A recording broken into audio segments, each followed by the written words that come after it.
How's it going, folks? This is Wayne all back with another technique lesson today. This is something called spider exercises, which my teacher used to always show me back in the day. And it's great for finger separation, finger strength, and they're pretty straightforward but great exercises that you're going to get a lot of benefit from. So without further ado, let's get to it. Okay, so exercise number one. I'm going to show you 3 different exercises, and then there's loads of things that you can sort of add on to these exercises just to make them a little bit harder or whatever. So I'll briefly talk about a few things that you can add on. But the first exercise is just playing an open E string. First finger, first fret on the low E, second finger on the second fret, third finger on the third fret, little finger, little pinky on the 4th fret, okay? Now the golden rule is once you put your finger down, you've got to keep your fingers down on the fretboard.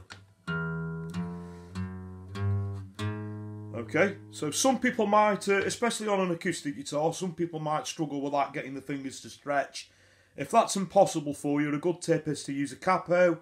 Maybe put a capo on the 5th fret, because if you look at the layout of the fretboard on the guitar, obviously the frets get a little bit closer together the further we go up the fretboard. So if you put a capo on the 5th fret, you know, you could try, you know, where the frets are a little bit closer. And when you get good at that, you can move it down and do it in this position. But again, we're going to go 0, 1, 2, 3, 4. And the golden rule is once your fingers are down on the fretboard, you got to keep your fingers there, okay?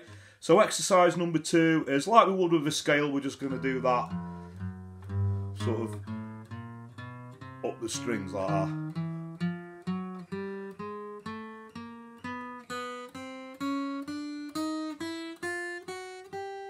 Okay, and if you want to put some time in, you could move that upper fret and then we could do that going backwards again.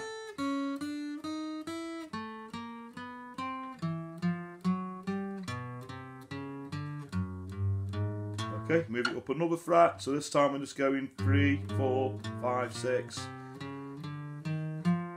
and so on. So you could do that pretty much, you know, all the way up the fretboard if you wanted, and guarantee you that your fingers would really ache after that. So a great sort of finger workout, that one. Okay, so exercise number 3, we're going to play an open E string. We're going to play the 1st fret on the A. Second finger is going to go on the D string on the 2nd fret. Third finger on the G.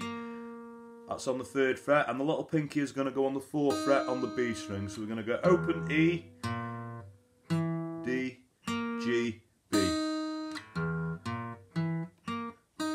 Okay, and out of those 3 exercises, that's probably, for a beginner, the most difficult one.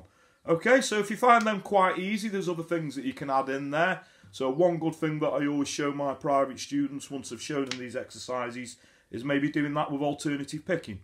So if you've never heard of alternative picking before, basically what we're doing, we're going to pick the string down on the open string, up on the 1st fret, down on the 2nd, up, and then down, finishing down on the little finger. So we get a down, up, down, up, down. It's just a little bit more coordination, something else to sort of think about. Okay, obviously you can do that all down the strings. Okay, and you can, the hardest one is doing it obviously on the ones where we sort of skip strings. So up on the A string, down on the D, up on the G, down on the B string. So down, up, down, up, down. Okay, so once you've got your fingers around that one, another one that we could do is doing the first exercise with hammer-ons. So you're just going to play the open E string. And this is a great sort of finger strength exercise, this one. So you've got to hammer your fingers down quite hard, obviously to get those notes coming through. And then obviously we could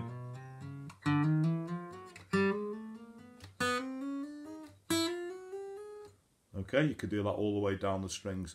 So there you go, 3 great exercises there. If you do struggle with them, like I say, use a capo. I do these exercises with a lot of my private students, and they're very beneficial for finger strength, finger separation, because you always, you know, as a beginner, including me, I always struggle to get my little finger away from the 3rd finger, you know, just getting your fingers working independently. So it's great for that, finger strength. And this is probably part 1. There's going to be another part. I'm going to, you know, if this goes down well with everybody, I'm going to do another one which is slightly harder. So I hope you all enjoyed that.